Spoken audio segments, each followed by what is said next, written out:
en torno a este tipo de temas, pero es un tema que actualmente se está manejando en forma muy abierta, dado que es un tema muy importante de salud pública en general.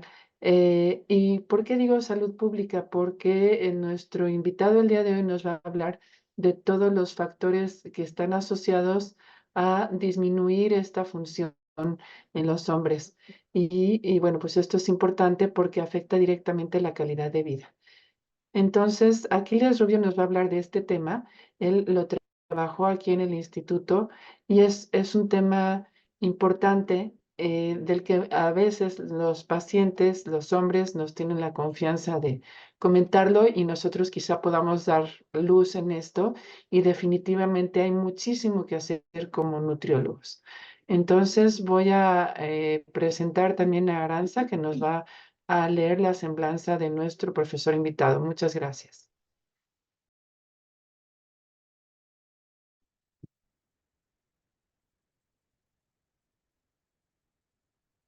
Muy buenos días a todos. El día de hoy nos acompaña el maestro en ciencias Aquiles Rubio Blancas, quien hizo la licenciatura en nutrición en la Universidad Monter, realizó la maestría en ciencias de la salud en la UNAM, tiene una especialidad en obesidad y comorbilidades por la Universidad Iberoamericana, tiene una certificación SCOPE en el manejo de la obesidad por World Obesity Federation, hizo una certificación en diseños de investigación por el CITI Program.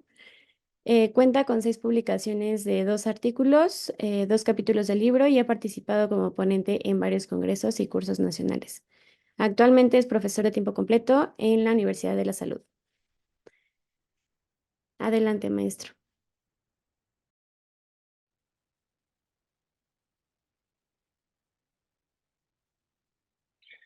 Buenos días. Mi nombre es Aquiles Rubio. Yo soy licenciado en nutrición y el día de hoy vamos a estar compartiendo el tema de la influencia de la alimentación en la disfunción eréctil. Primero que nada, quería agradecer al comité organizador, a la doctora Pilar Milke, que nos invitaron a poder dar este tema. Muchas gracias a todos sus colaboradores que hacen posible que se puedan hacer estas pláticas. Bueno, ya les platicaron un poquito acerca de mi formación académica y nada más les quería compartir el código QR por si gustan revisar alguno de los artículos que escribimos, lo puedan escanear y puedan revisar la información. Bueno, y primero que nada, sí quiero empezar con esta diapositiva, debido a que en la actualidad tenemos un acceso increíble a la información y sobre todo en Internet podemos encontrar eh, distintas fuentes de información en las cuales pues no siempre es la más válida o verídica. Entonces, siempre tenemos que tener cuidado con la información que estamos revisando, y que a veces, a pesar de que esté publicada en alguna revista científica, pueda tener limitaciones o errores que tenemos que considerar. Entonces, y sobre todo con este tipo de temas que luego comenzamos a buscar en internet, eh, que alguna tipo de suplementación, etcétera, que nos pueda ayudar.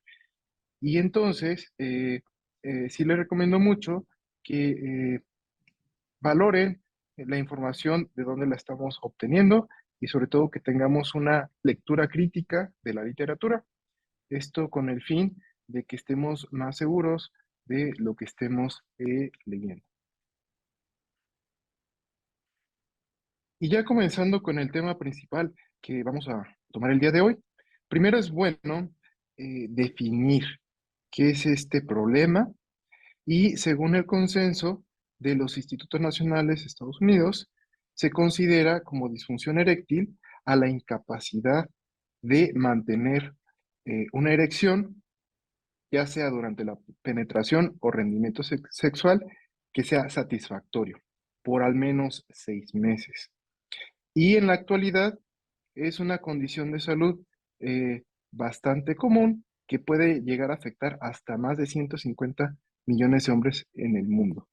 Y se prevé que para 2025, o sea, el siguiente año ya, esta cifra pues esté casi duplicada. Entonces, es un problema de salud que es bastante prevalente y que es bastante común.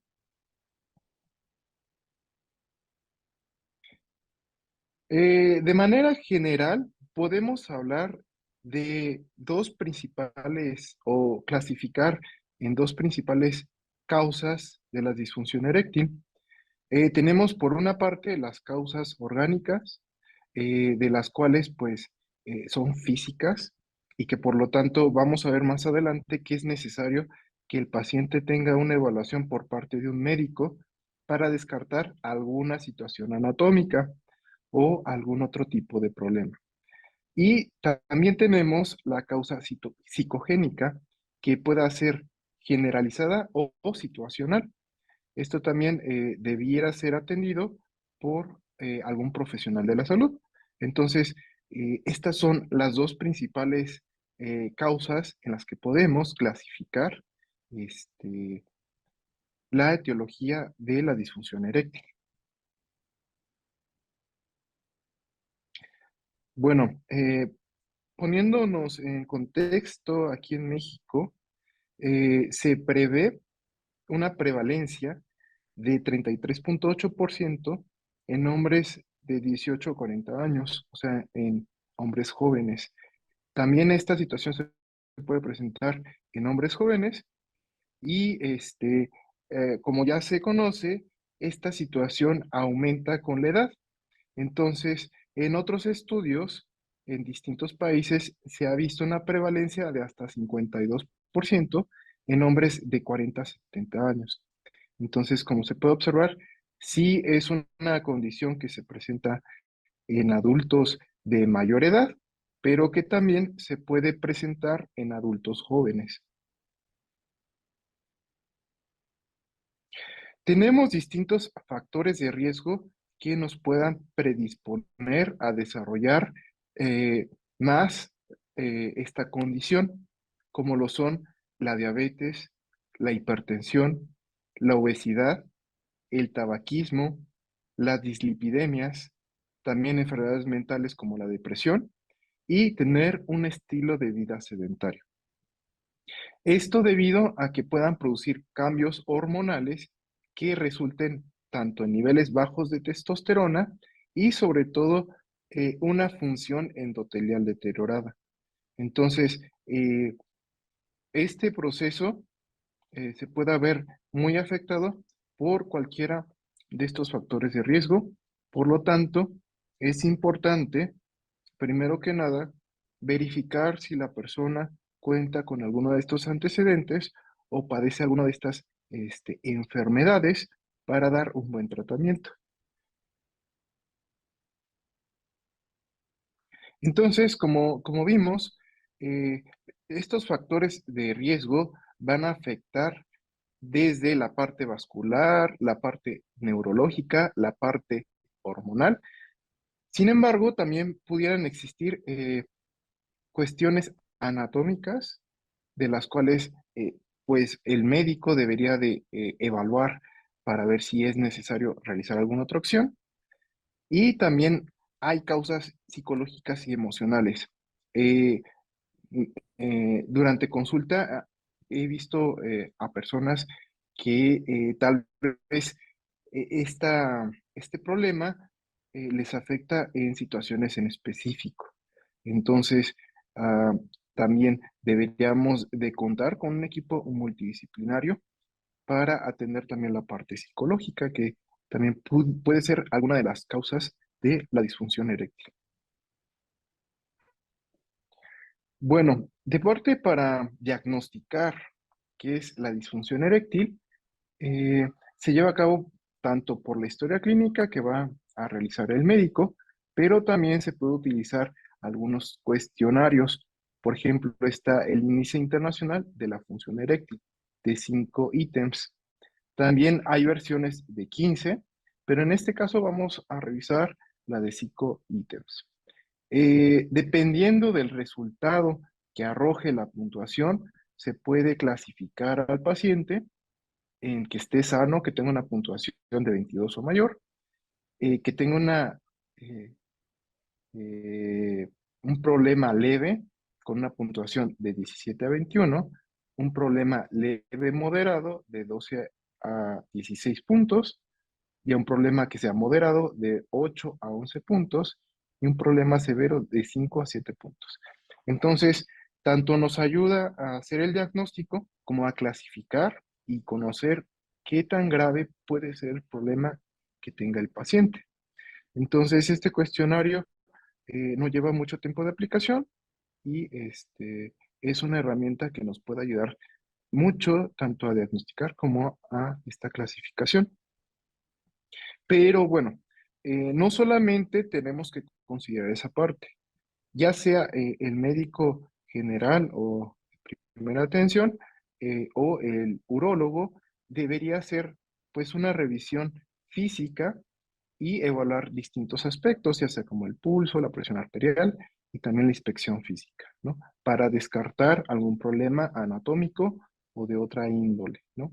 Entonces, sí es muy importante que el paciente tenga esta revisión por parte de un médico. También, dependiendo de la situación, el médico puede hacer la recomendación de realizar un examen de laboratorio para medir testosterona en sangre, ya que si existe niveles bajos de testosterona, también pueden contribuir a la disfunción eréctil. Y se considera que una concentración de 300 nanogramos sobre decilitro justificaría un tratamiento que, les digo, dependería de la situación del paciente y que solamente el médico pueda hacer esta prescripción. Entonces yo creo que esto es muy importante de conocer y que tengamos en cuenta, les digo, estos equipos multidisciplinarios para que cada quien haga el trabajo que le toque. Bueno, entonces ya platicamos un poquito acerca de estos factores de riesgo, como el sedentarismo, que es algo que afecta a muchas personas en la actualidad. No se tiene la suficiente actividad física, como es lo recomendado por la OMS, de 150 minutos a la semana. Entonces, siempre hay que tratar de alentar a las personas a que tengan actividad física y dependiendo de sus condiciones, también que la realizan, porque hay que ver que no todos los pacientes o las personas tenemos las mismas características y por lo tanto no podemos hacer sugerencias de actividad física tan generales.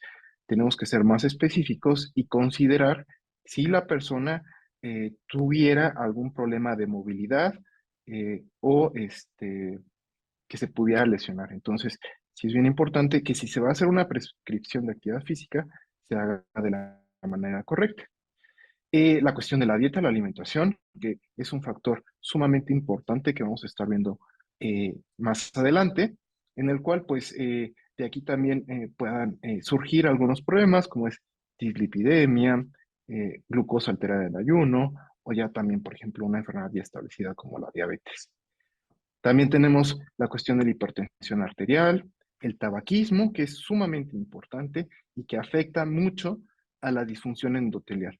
Entonces, si le podemos recomendar al paciente que elimine el consumo de tabaco, creo que eso podría ser una de las mejores acciones que pudiera hacer si lo que busca es mejorar su función eréctil. También, como les había comentado, la cuestión del estrés psicoemocional. Entonces, algunas cuestiones se tendrán que trabajar con el especialista, ya sea con el psicólogo o con el psiquiatra, dependiendo de la situación, para atender este tipo de problemas. Y por último, tenemos lo que les comentaba de las dislipidemias, que también es un problema de salud pública aquí en México y que tenemos que atender por medio de los cambios en los estilos de vida. Entonces, todos estos problemas van a converger a un proceso inflamatorio que también pueda estar relacionado con una baja concentración de testosterona y también aparte una disfunción endotelial. Hay que recordar que ah, es necesario tener eh, una buena vascularización para que se pueda tener una erección que sea adecuada para el acto sexual. Entonces, todas estas condiciones van a converger, les digo, para tener todos estos problemas que van a dar como resultado que no se tenga una buena vascularización y por lo tanto, pues, la persona no pueda tener una vida sexual satisfactoria. Bueno, también en México hay que recordar que tenemos un problema sumamente grave, tanto de sobrepeso y obesidad, y bueno, tenemos los resultados del Salud 2018. Ya casi tendríamos los de 2024, esperemos que el siguiente año ya tengamos la información, pero para considerar, 8 de cada 10 adultos en México padece obesidad abdominal. Esto es con la medida del perímetro de la cintura. En hombres se recomienda que el perímetro de cintura sea menor a 90 centímetros y en mujeres menor a 80 centímetros. Entonces, ¿por qué es importante esta medición? Porque se ha asociado que un perímetro de cintura elevado incrementa el riesgo a padecer diabetes, hipertensión, síndrome metabólico, esteatosis hepática, entre otro tipo de complicaciones. Entonces, como podemos observar, pues muchas personas aquí en México podrían estar en riesgo de tenerlo y desarrollarlo. Entonces, como es este tipo de enfermedades, como ya vimos en las diapositivas anteriores, está muy relacionado con el desarrollo de disfunción eréctil, pues también es una cuestión de salud pública que se tiene que abordar y que por lo tanto también le tenemos que explicar al paciente que es necesario también cuidar otros aspectos, ¿no?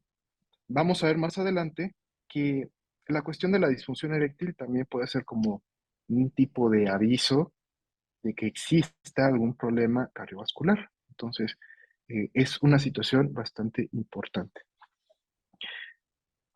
Bueno, y por lo tanto quería revisar este artículo de una investigación que realizamos en el Instituto Nacional de Ciencias Médicas y Nutrición sobre esta relación que existe entre el síndrome metabólico y la disfunción eréctil. Entonces, eh, es una relación que es bastante estrecha y que tenemos que tomar en cuenta. Por ejemplo, la prevalencia mundial de síndrome metabólico en sujetos que padecen disfunción eréctil va desde el 29.4% hasta el 79%.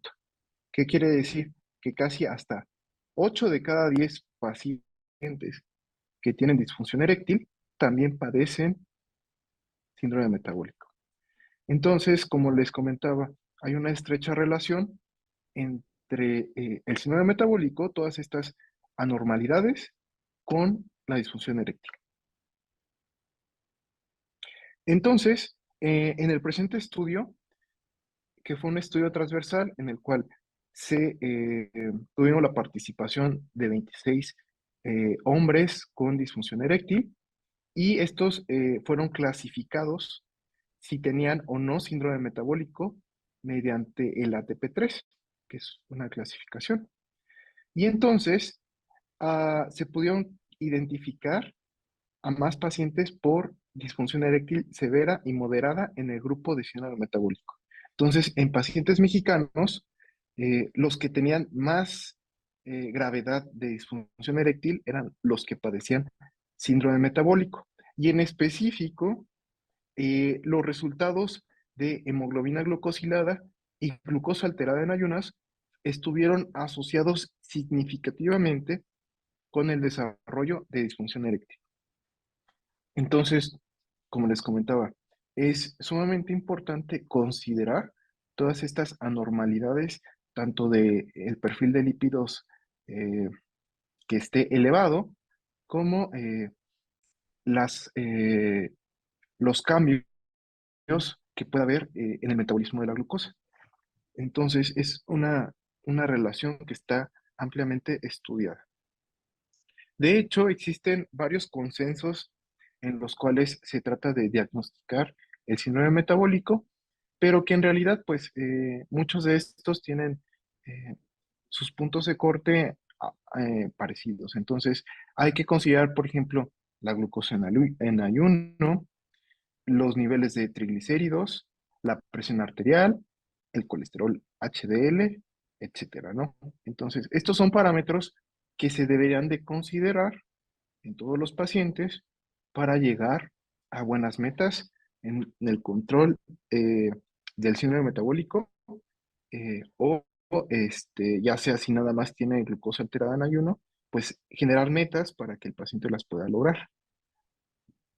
Otro aspecto que es muy importante, como les comentaba, se ha asociado pues esta disfunción eréctil con enfermedades cardiovasculares. En esta gráfica se puede observar la incidencia de enfermedades de las arterias coronarias con respecto a la edad y si la persona padece disfunción eréctil. Entonces, en la línea que es continua, que son los pacientes con disfunción eréctil, se puede observar que a pesar de que sean jóvenes, tienen una mayor incidencia de tener este tipo de enfermedades cardiovasculares. Y es mucho mayor. O sea, estamos hablando de que un paciente de 40 años sin disfunción eréctil tiene casi una incidencia casi de cero en este tipo de enfermedades, en comparación de un paciente con disfunción eréctil, que la incidencia puede ir hasta el 50%. Entonces, es algo que está ampliamente relacionado y que tenemos que tomar en cuenta y por lo tanto tomar acciones para evitar más complicaciones. Bueno, también les quería presentar este otro estudio en el cual trataron de evaluar eh, la dieta y su asociación con la disfunción eréctil. Entonces, ese es un estudio muy amplio y que tiene resultados que son interesantes. Sobre todo, esta tabla me gustó bastante porque se hizo la separación de grupos de pacientes que tenían disfunción eréctil y los que no. Entonces, podemos observar cuáles son las diferencias.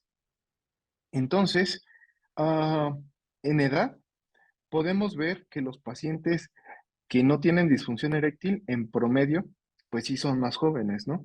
41,2 años en comparación con los de disfunción eréctil, 61, en promedio, ¿ok? Y que esto fue estadísticamente significativo. Entonces, como ya se ha estudiado, ya se sabe, pues sí, la edad es un factor de riesgo. También se puede observar diferencias en el índice de masa corporal. El promedio de pacientes sin disfunción fue de 27,9 en comparación con disfunción eréctil, 28,9. Tal vez en puntuación, esto no es, eh, la diferencia no es muy grande, pero sí se puede observar que a mayor índice de masa corporal, pues también se puede presentar disfunción eréctil.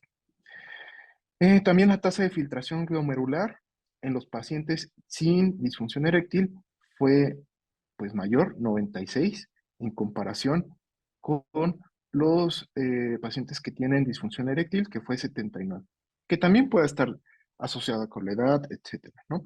Pero a grandes rasgos podemos ver estas diferencias. También podemos ver sobre todo diferencias en el porcentaje de prevalencia de diabetes. Por ejemplo, la prevalencia de diabetes en personas sin disfunción eréctil fue de 6,3%, en comparación con pacientes con disfunción eréctil, que fue del 27,6%. O sea, hay una diferencia bastante grande y es estadísticamente significativo. Entonces, la diferencia es grande. Con hipertensión pasa lo mismo. Los pacientes sin disfunción tenían una prevalencia de 24,7 en comparación de los pacientes con disfunción eréctil, que fue de hasta 57,5%. Entonces, sí hay una amplia diferencia, es pues más del doble en este tipo de condiciones. También, por ejemplo, la hipercolesterolemia en pacientes sin disfunción eréctil fue del 25,3% en comparación con pacientes con disfunción eréctil, 42,5%. Entonces, como ya se había visto, estos factores de riesgo se ven pues ampliamente asociados y se ven en este estudio. Por último, en la actividad física, las personas que no tenían disfunción eréctil tenían actividad física vigorosa, o sea, el 44.9% de los participantes decían que tenían este tipo de actividad, en comparación de los pacientes con disfunción eréctil, que solamente el 17.8% tenía actividad física vigorosa. Entonces, como pueden observar, también el hecho de ser sedentarios afecta bastante o tiene una asociación con el desarrollo de la disfunción eréctil. Bueno, también lo que quiso evaluar este estudio es el índice de inflamación dietética. Entonces, esta es una herramienta que puede categorizar a la dieta del individuo en que si es proinflamatoria o antiinflamatoria, porque lo asocia con algunos biomarcadores como son interleucinas, factor de necrosis tumoral alfa y proteína C reactiva. Entonces, es esta asociación, ¿no? Y nos dice que la dieta es proinflamatoria si tiene puntuaciones, pues, eh, mayores a cero, o sea, de cero a números positivos infinito, y disminuye cuando son números negativos.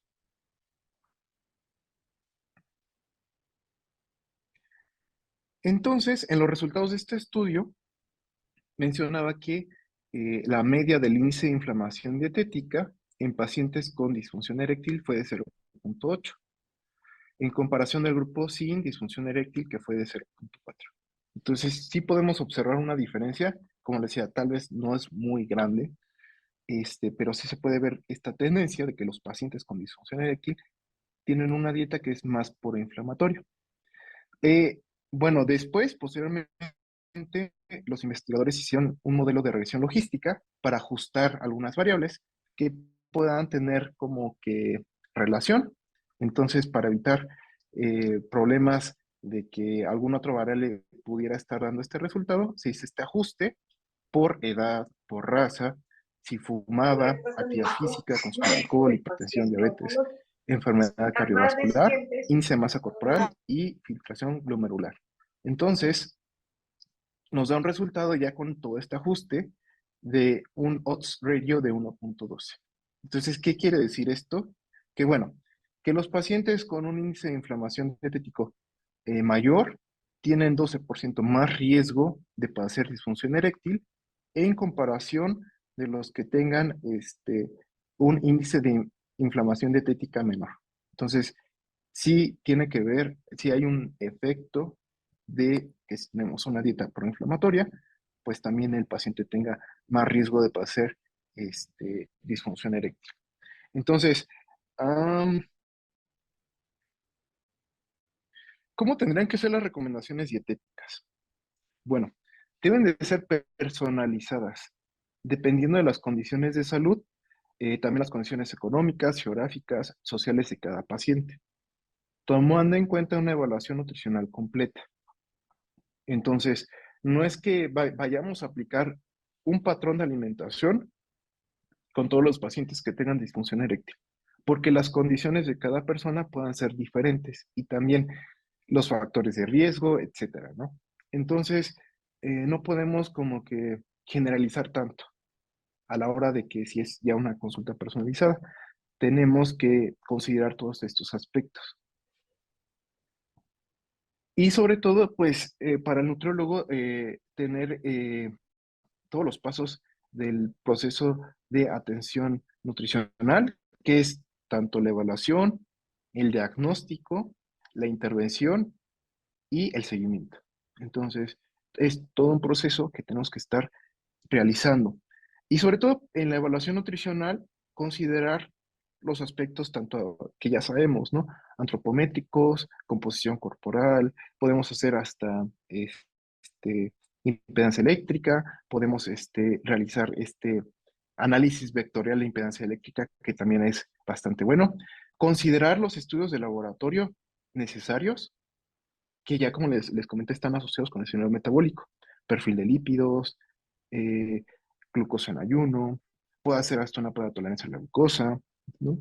Clínicos, ya también todos estos aspectos que nos pueda comentar el paciente, o si ya viene referenciado por algún médico general u urólogo, entonces tomar en cuenta también todos estos aspectos y su dieta, ¿no? Entonces, si a lo mejor Los problemas se deben a que pues su dieta es alta en grasas, alta en azúcares. Podemos empezar con ese tipo de situaciones, porque como ya vieron, tanto pues nos va a afectar a que desarrolle síndrome metabólico y también como vimos, si es una dieta proinflamatoria, también tiene algo que ver con el desarrollo de la disfunción eréctil. Entonces, ¿qué se puede recomendar? Cambios del estilo de vida, que es algo que suena muy bonito, pero que la verdad es muy complicado de realizar, porque como dices, cambiar tu vida, cambios del estilo de vida es cambiar tu vida. Entonces tenemos que apoyar al paciente con herramientas, tanto de información como de educación, para que pueda adoptar estos estilos de vida más saludables, que conlleva tanto la alimentación como la actividad física. Este, bueno, si el paciente tiene obesidad, se ha visto o se ha reportado que pérdidas de hasta un 3% a 5% nos van a dar beneficios a la salud.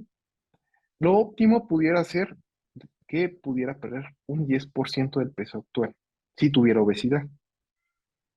También podemos hacer la recomendación de que los hombres tengan una circunferencia de cintura menor a 90 centímetros, debido a que está asociado este perímetro de cintura este, aumentado con el desarrollo de enfermedades metabólicas, ¿no? Como ya las comentamos.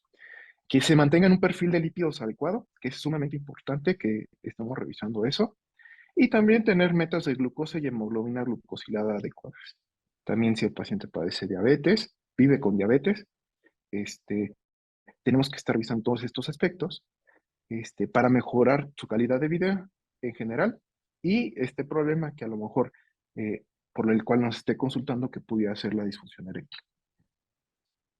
Entonces, les digo, hay muchos patrones de alimentación que se pueden utilizar y que hay mucho debate acerca de que cuál es el mejor o cuál te puede ayudar más. Yo creo que dependiendo de la situación del paciente podemos adaptar el patrón de alimentación a sus consideraciones, sus características, y lo que él pueda adaptarse mejor, ¿no? En este caso, por condiciones de tiempo, hoy yo les voy a presentar acerca de como la dieta mediterránea, que es algo que es algo de mi campo de estudio, que no significa que sea el mejor. Yo les digo, yo creo que todos los patrones de alimentación saludables pueden ser benéficos, bien aplicados, y sobre todo que lo estemos adaptando a las características de cada uno de los pacientes. La dieta mediterránea es ah, parte del patrimonio inmaterial de la humanidad por la UNESCO y sobre todo es un estilo de vida. No es solamente el comer de cierta manera o comer ciertos alimentos. Es todo un estilo de vida que abarca varios países del Mediterráneo. Entonces, algunos de los que los han estudiado más es España, que vamos a ver algunos estudios de España, pero sí, como les comento, es todo un estilo de vida.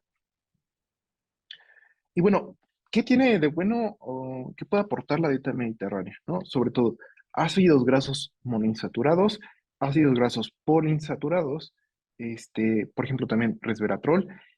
Algo que es muy importante, la fibra.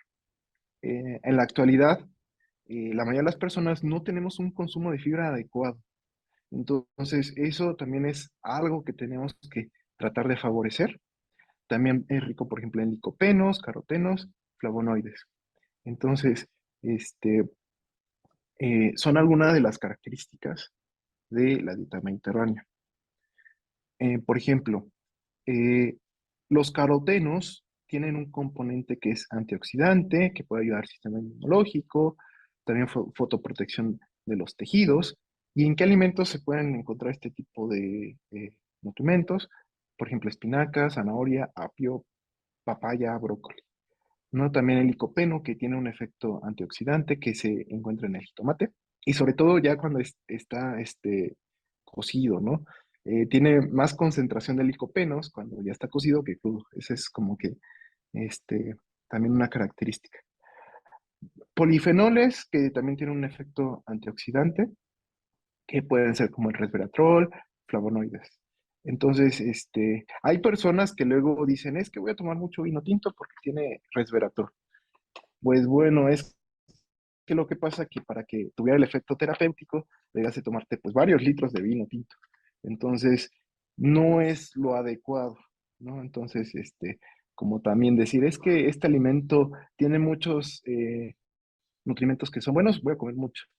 Entonces, no es lo adecuado. Siempre tenemos que hacer en porciones que sean buenas para cada persona, y no decir que por comer un solo alimento ya me va a ayudar o a cambiar mi estado de salud.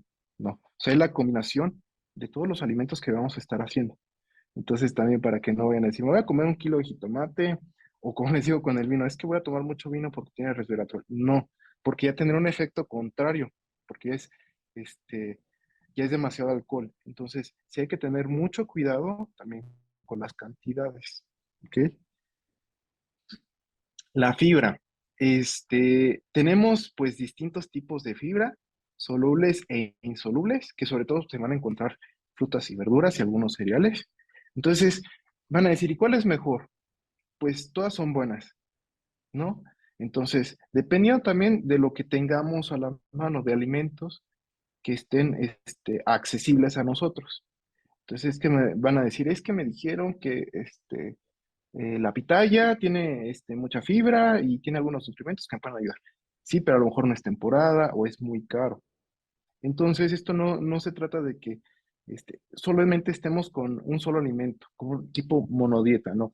Tenemos que hacer la combinación de muchos alimentos, frutas distintas, verduras distintas, y esta combinación nos va a dar esta riqueza y complemento de estos tipos, por ejemplo, de fibra, ¿no? Que cada fruta y verdura tienen distintos porcentajes de fibra. También insoluble, que esta la podemos encontrar, por ejemplo, en el brócoli, en el apio.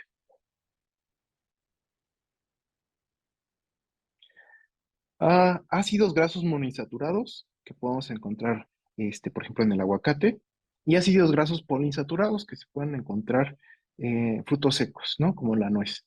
También hay que tener cuidado, porque hay personas que dicen, es que la nuez tiene muchos ácidos grasos poliinsaturados, y se comen muchísimas nueces, y no consideramos que también puedan tener, pues, parte de calorías. Entonces, como les digo, tenemos que tener porciones adecuadas dependiendo de cada alimento. Y sobre todo ir haciendo estas rotaciones, ¿no? Tener variedad. Entonces, características generales de la dieta mediterránea. Alta frutas y verduras, que yo consideraría que tenemos que tener un consumo mayor de verduras. Siempre que veo a mis pacientes y empezamos a verificar qué es lo que normalmente consumen, no mencionan casi verduras. Hay a veces que no mencionan ni una verdura durante su dieta. Entonces yo creo que hay que, sobre todo, incluir más verduras, que aquí en México tenemos pues amplia variedad y sí son accesibles, ¿no? Entonces, hay que tratar de incrementar sobre todo el consumo de verduras, ¿no? También leguminosas, cereales que sean integrales, agua pura, consumo de agua pura. Otro de los aspectos que es muy importante es la actividad física. La OMS recomienda que estemos realizando 150 minutos de actividad física. Entonces, es algo que es importante. Y de hecho, también en la dieta mediterránea, como les comentaba, es un estilo de vida. eh, Se piensa también en la convivencia con los familiares, con los amigos, etcétera, ¿no? O sea, que el comer, pues, también sea un acto social. También se ve el consumo moderado de aceite de oliva, pescados, mariscos, hay que tener cuidado porque también son altos en colesterol algunos mariscos, entonces estos pues casi sería menos. Y el consumo de lácteos que sean bajos en grasa. Hay muchas personas que han tratado de eliminar el consumo de lácteos de su dieta. Yo creo, parte de mi opinión es, sí, tratar de incluirlos, pero que sean bajos en grasa. Y por último, pues poco consumo de carnes rojas, poco consumo de vino tinto, era lo que yo les comentaba, o sea, no es que sea un consumo excesivo y sobre todo evitar las grasas saturadas. De hecho, se había hecho una encuesta de nutrición y alimentación en España en 1964, o sea, ya va bastante tiempo, tal vez la alimentación haya cambiado bastante, y la composición de la dieta en esa época era 53% hidratos de carbono, 12% proteínas, 32% lípidos y 3% de alcohol, ¿no? Entonces, para que más o menos se vea cómo era una distribución de dieta tipo mediterránea hace algún tiempo. También han desarrollado este tipo de pirámide de dieta mediterránea en el cual podemos observar pues las porciones recomendadas de cada uno de los grupos de alimentos. Como se puede observar, también se incluye el consumo de agua y además estilo de vida, actividad física diaria, descanso adecuado, que es sumamente importante, ¿no? También horas de sueño adecuadas y convivencia, ya sea con familiares, amigos, etcétera, ¿no? Que también es parte fundamental.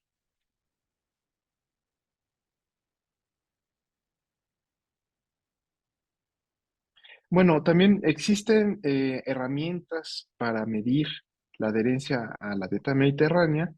La más utilizada, conocida, es Mediterranean Diet Score y que nos puede dar puntuaciones de 0 a 18, que es bajo grado, de 19 a 36, que es moderado grado, y de 37 a 55, alto grado de adherencia a dieta mediterránea. Y tenemos también esta tabla que nos puede ayudar eh, a calcular estas puntuaciones dependiendo del consumo que tengan las personas. Les digo, es pues una herramienta que se puede utilizar. No es que lo tenemos que aplicar a todos, pero vemos que ya está ampliamente estudiado y que tenemos pues una serie de herramientas que podemos consultar. También hay estudios, el Predimed fue el primero de dieta mediterránea, después se hizo el Predimed Plus en 2018 y se hizo una diferencia entre una dieta mediterránea ad libitum y una dieta mediterránea que además fuera hipocalórica, ¿no?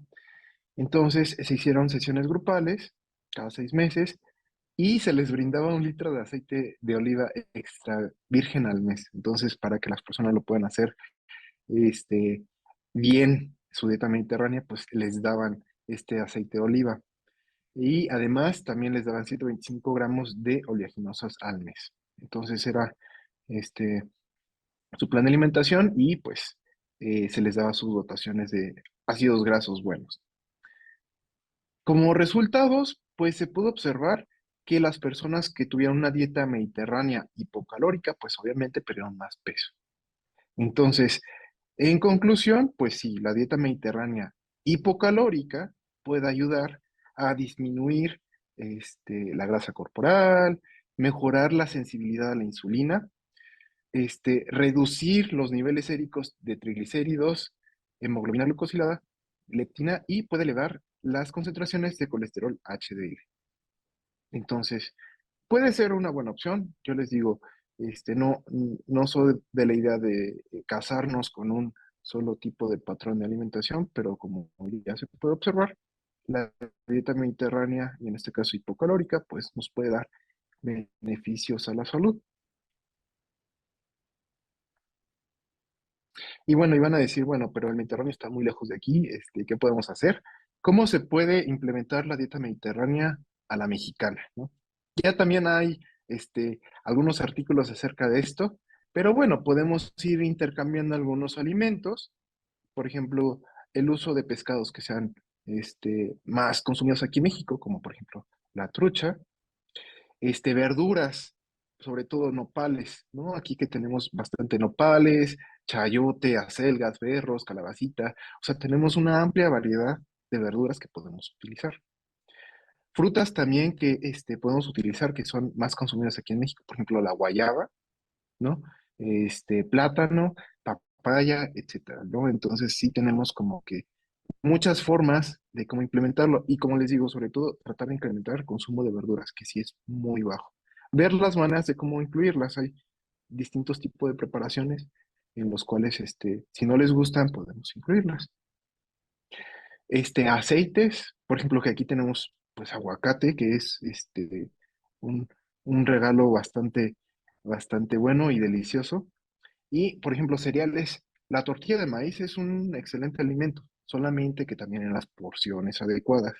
Entonces, ver porciones que sean adecuadas para nosotros, pero también, por ejemplo, otros cereales como el amaranto, que también tiene bastantes propiedades buenas, las lentejas, camote, garbanzo, etcétera, ¿no? Entonces, tenemos varias opciones, pero en este caso sí tenemos que cuidar sobre todo las porciones, ¿no? Alimentos de origen animal también, sobre todo tratar de consumir más pescados, carne de aves y reducir el consumo de carnes rojas si es necesario porque tienen más hierro, ¿no? Por ejemplo, pero tratar de que no sea un consumo exagerado. Por último, les quería mostrar unos resultados que hicimos en un estudio hace algunos años en el Instituto Nacional de Nutrición, en coordinación con el Departamento de Urología.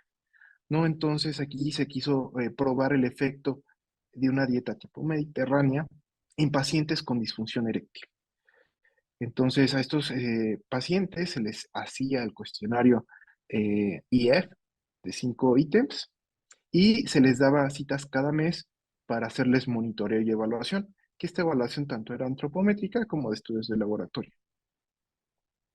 Entonces en el seguimiento podemos observar que de la consulta basal a los 3 meses, pues sí, no hubo tanta adherencia. Muchos pacientes ya no acudieron, ¿no? Entonces, como les digo, yo creo que aquí lo importante es tener estrategias para que podamos hacer que los pacientes puedan continuar con sus cambios del estilo de vida y que tengan, yo les digo que sean mejores decisiones a diario, ¿no? Que tengan buenas decisiones en cuestión de alimentación y actividad física.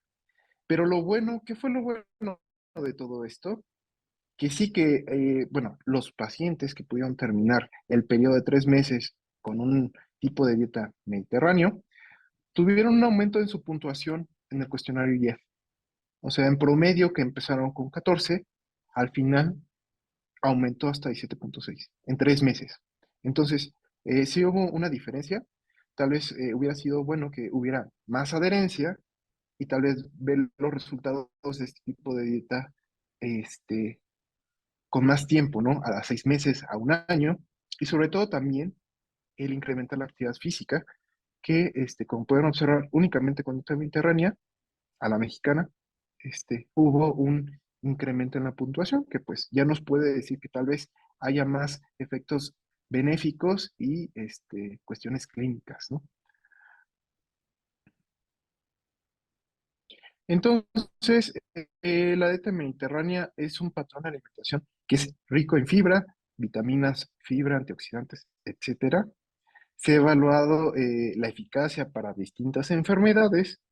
Se puede aplicar con alimentos que tenemos aquí disponibles en México, pero siempre es necesario individualizar y adaptar, dependiendo de los padecimientos de cada persona, sus necesidades características y tener estrategias para generar apego y estrategias para el seguimiento de las personas.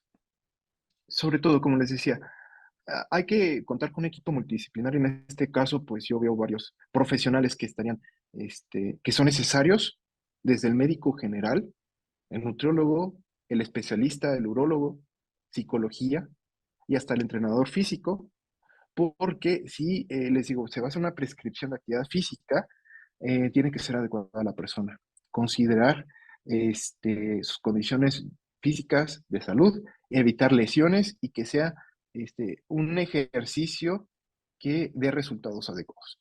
Entonces yo creo que sí es necesario que trabajemos en estos equipos multidisciplinarios, consideremos el trabajo y respetemos el trabajo de los demás profesionales y estar en mucha comunicación, ¿no? Bueno, de mi parte sería todo. Agradezco mucho a la doctora Pilar Milker por la invitación y que tengamos este espacio para platicar, dialogar acerca de estos implementaciones en nutrición. Muchas gracias también a los participantes. Esperamos sus preguntas Y les dejo el código QR por si gustan revisar los contenidos que he publicado. Ahí les va a mandar la liga a ResearchGate para que puedan ver las publicaciones. Y muchas gracias por su tiempo.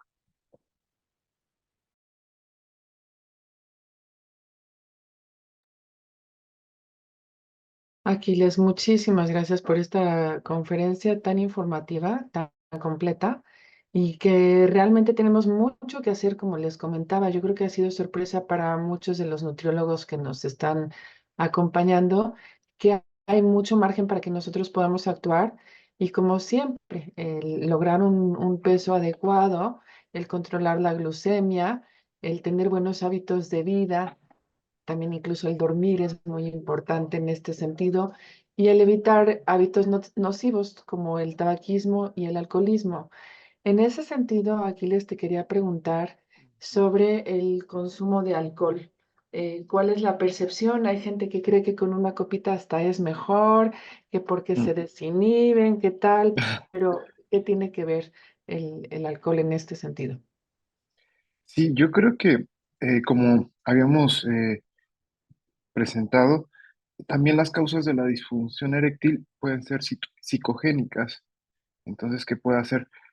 Por causas emocionales o de algunos pensamientos. Entonces, o sea, el hecho de tal vez como el alcohol es de cierta manera inhibe alguna de nuestra conducta, pues tal vez en algunos casos el hecho de a lo mejor una copa les, les pueda dar ese efecto, pero no es que sea este no es que el alcohol per se pueda ayudar a la disfunción eréctil, sino es porque la persona tiene una causa psicogénica y entonces esto le puede ayudar a que los nervios o el estrés que pueda tener en ese momento disminuya.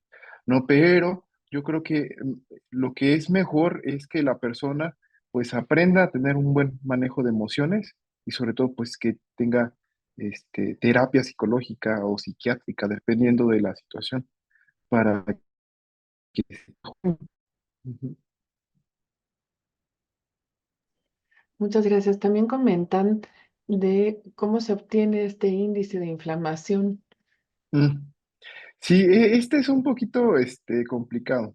Se tiene que hacer el registro de alimentos como se hace normalmente y entonces cada alimento existen tablas en las cuales nos dice, este alimento te da 0,0 tanto, este alimento te quita, te da menos 0 y tanto, ¿no?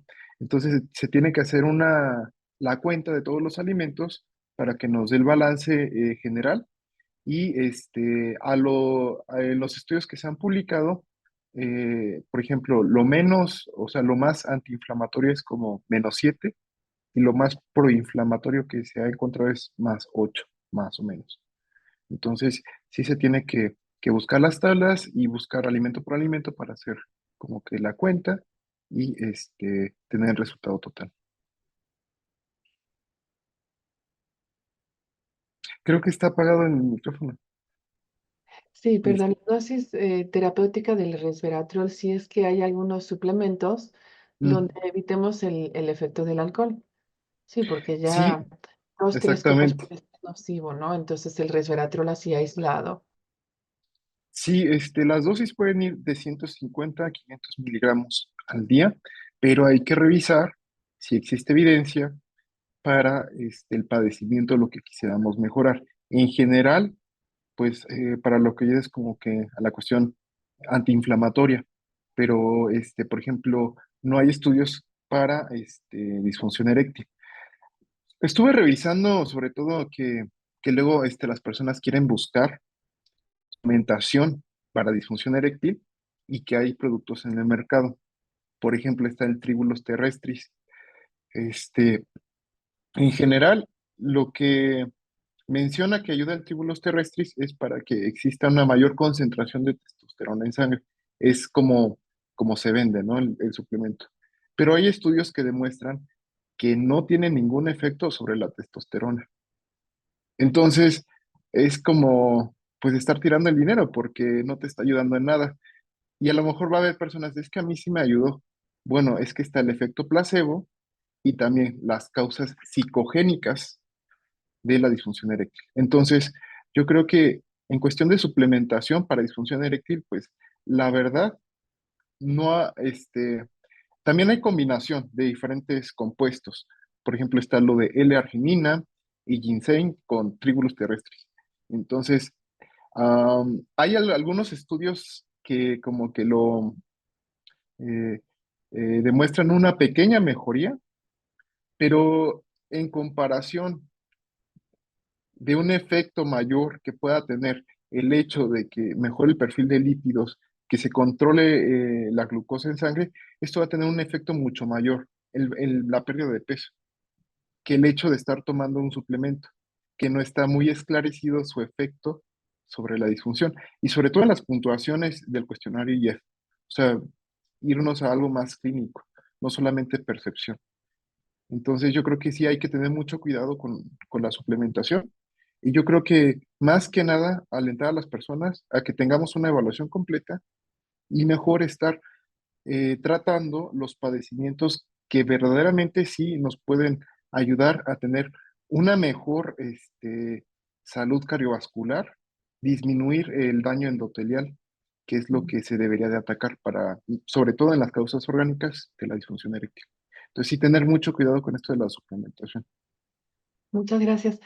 Fíjate que tocaste un tema muy importante y es, digamos, un tema muy recurrente, Mm, esto de los alimentos tabú, sí, ¿no?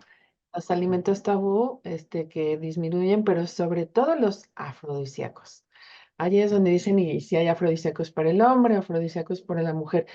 Pero referente al hombre, ¿crees que puedan existir estos alimentos? ¿Por qué podrían actuar? ¿Cuáles podrían ser?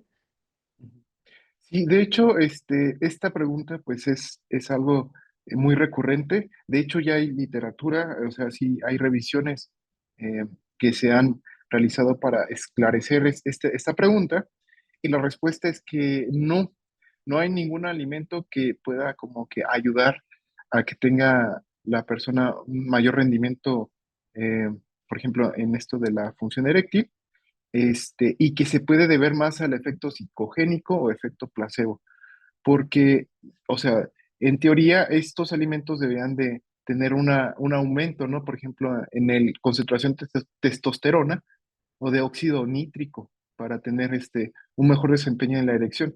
Entonces, sí se ha estudiado este tipo de situaciones y se ha concluido que no, que per se un solo alimento en una sola toma, porque luego es así, ¿no? De que voy a comer ostiones antes de tener el acto sexual para que pues yo tenga una mejor este, eh, una erección más fuerte y de más tiempo.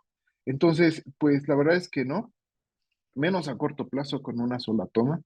Entonces, en estudios hasta el momento, pues se podría decir que de manera general, este, este tipo de alimentos no te puedo ayudar de esa forma, y que si a lo mejor te sentiste con más fuerza o mejor, fue por el efecto psicogénico. Entonces, no tiene un efecto clínico real, ¿no? Al momento.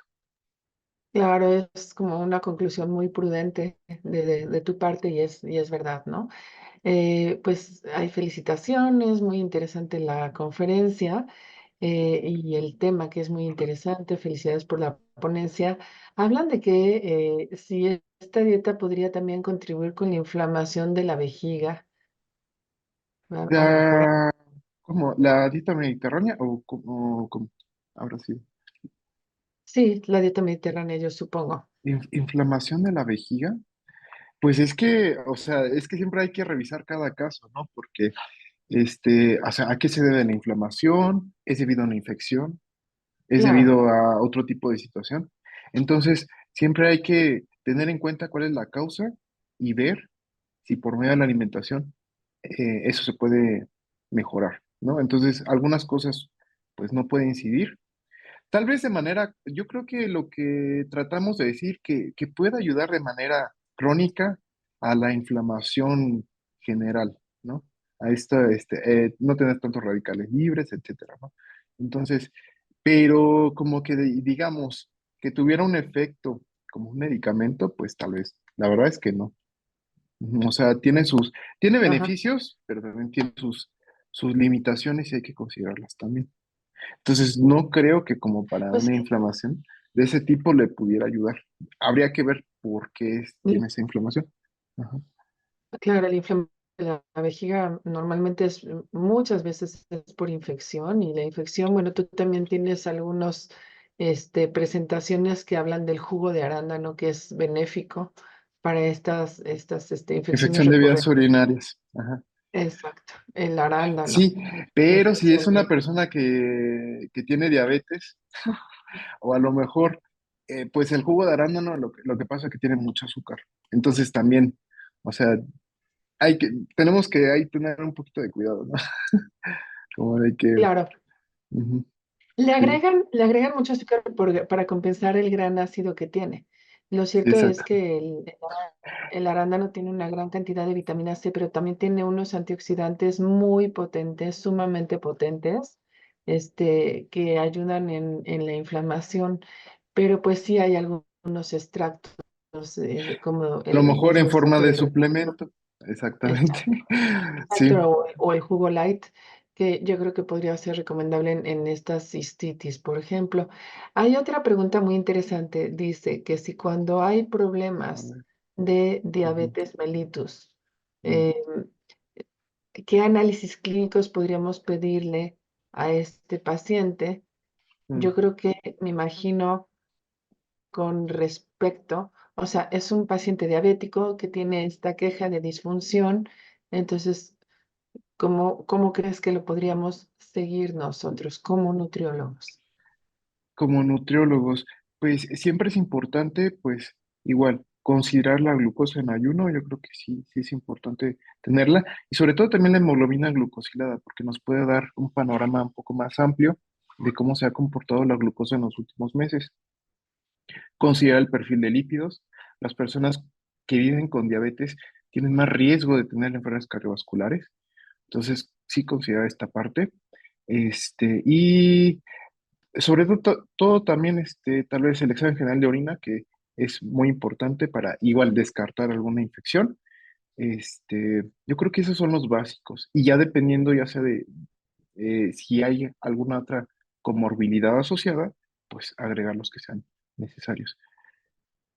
Muchas gracias. Bueno, hablaban también de Ujú. la cebolla es famosa, ¿no?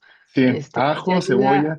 a la irrigación sanguínea, ¿no? Entonces, bueno, ¿cuál sería tu Ujú. opinión? Sí, como les digo, o sea, sí, la verdad es que todos los alimentos tienen buenas propiedades, hay que estar teniendo una dieta variada, pero sobre todo, ¿qué te va a ayudar más?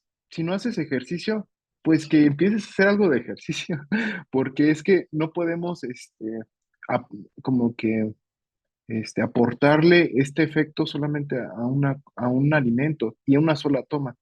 Entonces los estudios nos dicen, bueno, hay que esperar por lo menos 3 meses y verificar ya sea con los diferentes exámenes médicos o de laboratorio, si existe realmente un cambio clínico relevante. Porque a lo mejor puede haber cambios, ¿no? Pequeñitos, y va a haber estudios que a lo mejor dicen, es que si el tribulus terrestris aumentó el nivel de testosterona y fue estadísticamente significativo. Bueno, pero ¿cuánto lo aumentó? No, pues fueron 5 miligramos sobre decilitro. No, pues eso no es clínicamente relevante, ¿no? Entonces, este tipo de situaciones se pueden prestar bastante. Claro. A ver, también El hablan, esta es apego. una pregunta muy importante, exactamente. Ujú, Eh, crear estrategias para pacientes que tengan un adecuado apego al plan de alimentación. mm. ¿Cuáles serían algunas de tus recomendaciones? Estrategias para el apego al plan de alimentación. Fíjense que la Academia de Nutrición y Dietética en Estados Unidos recomienda que primeramente las consultas sean muy, que el tiempo entre consultas sea muy pequeño. De hecho, cuando se empiezan las intervenciones, ellos recomiendan que veamos al paciente cada semana y posteriormente cada 15 días para que tengamos como una retroalimentación más cercana, sepamos qué está funcionando, qué no le está funcionando y podamos hacer los cambios y sobre todo que estemos así como con conductas más cercanas. Luego pasa que, pues sí, en el sistema de salud hay personas que las ven cada 6 meses. Entonces, si te veo en 6 meses, pues pasaron muchas cosas y yo no te puedo dar retroalimentación o apoyo para las dudas que puedan surgir o los cambios que hayan pasado. Entonces, esa es una importante. De hecho, creo que también ya hubo una plática acerca de todas las herramientas tecnológicas que ya tenemos en la actualidad con el doctor Héctor Infarzón. Creo que impartió esta parte de todas estas herramientas tecnológicas que igual podemos utilizar a nuestro favor, para tener un mayor apego con los pacientes. Aquila, sí, por última pregunta, me gustaría saber del ejercicio. ¿Qué tipo de ejercicio? Mm, ¿Aeróbico, anaeróbico? Bueno, hablaste de mm, las recomendaciones de la OMS, por supuesto, ajá, pero ¿crees que las pesas en especial o algún mm. ejercicio sea mejor? Sí, hay que tener mucho cuidado a la hora de prescribir ejercicio. Igual como cuando se prescribe algún medicamento, el ejercicio tiene que tener una evaluación personalizada para verificar si la persona tiene alguna limitación, alguna lesión, qué capacidades tiene. Entonces, este, muchas veces decimos, pues vete a caminar o he escuchado, ¿no? Hay pacientes con obesidad y les dicen, vete a correr. Y ese vete a correr es una lesión, ¿no? En las rodillas. Entonces, hay que tener bastante cuidado en la prescripción. O sea, estas recomendaciones como en general. Sí podemos decir, bueno, puedes hacer ejercicio cardiovascular y de fuerza. Yo creo que siempre es bueno tener la combinación de los dos, tanto cardiovascular como ejercicio de fuerza. Y también de elasticidad. O sea, estos ejercicios para tener mayor flexibilidad también son importantes. Entonces, sí tenemos que hacer la combinación de estos, pero sobre todo tener un apoyo profesional y una evaluación completa para saber qué tipo de ejercicio es para mí. Entonces, yo creo que también en esta parte van a decir, pues no me contestas mucho, pero es que la verdad es como si ahorita preguntamos en un caso en general, ¿no? ¿Qué le vamos a dar a este tipo de pacientes? No, hay que ver a cada persona individual y estar con la persona indicada y nos pueda prescribir adecuadamente qué ejercicio yo puedo hacer. Muy bien, pues muchísimas gracias por las preguntas, por este Ujú. tema tan importante y que bueno, llegará un momento en que quizá como mujeres se acerquen muchísimo menos los pacientes, los hombres, ¿no? Pero sí llega a ver el caso. Entonces, muchas gracias. También hay hombres en esta audiencia que lo oyeron y seguramente lo vamos a tomar muy en cuenta porque pues es un componente muy importante de una buena calidad de vida. Muchísimas gracias por tu tan interesante participación y te dejo con Aranza. Muchas gracias. Muchas gracias, maestro. Las sesiones académicas de nutrición del Instituto Nacional de Ciencias Médicas y Nutrición Salvador Subirán otorgan la presente constancia a el maestro en ciencias Aquiles Rubio Blancas por su brillante participación con el tema Influencias de la alimentación y nutrición en la disfunción eréctil. Muchas Igualmente gracias. agradecer al equipo de producción y también invitarlos al simposio con el título Grasa abdominal, cómo medirla y qué significa, y la participación de la doctora Norma y el doctor Fausto. Igualmente, recordarles que estas sesiones se quedan grabadas, se transmiten también en YouTube y en Facebook Live de la página del instituto. Muchas gracias.